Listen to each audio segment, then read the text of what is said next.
میرا نام تہمینہ ہے اور میں فیصل آباد سے ہوں۔ میرا یہ سوال ہے کہ رمضان کے اندر ہم کون سی تسبیح پڑھیں، کون سے وظیفے کریں اور رات کو کون سے نفل پڑھیں۔ بسم اللہ الرحمن الرحیم۔ دیکھیں میری بہن، رمضان کے اندر سب سے پہلا عمل تو یہ ہے کہ روزہ رکھنا ہے۔ روزہ رکھنے کے بعد جو نفلی اعمال ہیں، اگر آپ کو ٹائم مل رہا ہے، آپ گھر کے کام کاج کر کے آپ نے روزانہ کا معمول بنانا ہے 1 سپارہ کم از کم پڑھنا۔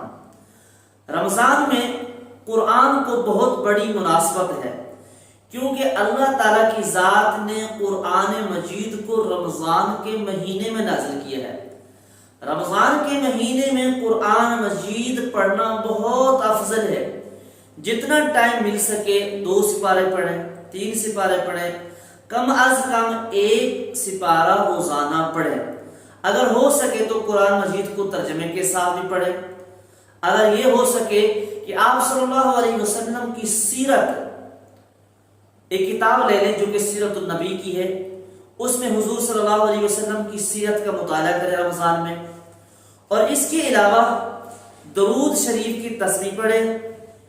1 تسبیح صبح پڑھیں درود شریف کی، 1 شام، اور تیسرے کلمے کی تسبیح پڑھیں صبح کو بھی شام کو بھی، اور 1 تسبیح پڑھیں استغفار کی، استغفر اللہ ربی من کل ذنب واتوب الیہ۔ یہ 3 تسبیحاں صبح کو بھی پڑھیں اور 3 تسبیحاں یہ شام کو بھی پڑھیں۔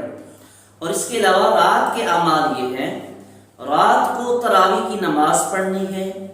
تراویح کی نماز کے علاوہ 8 رکعت تہجد کی نماز پڑھیں۔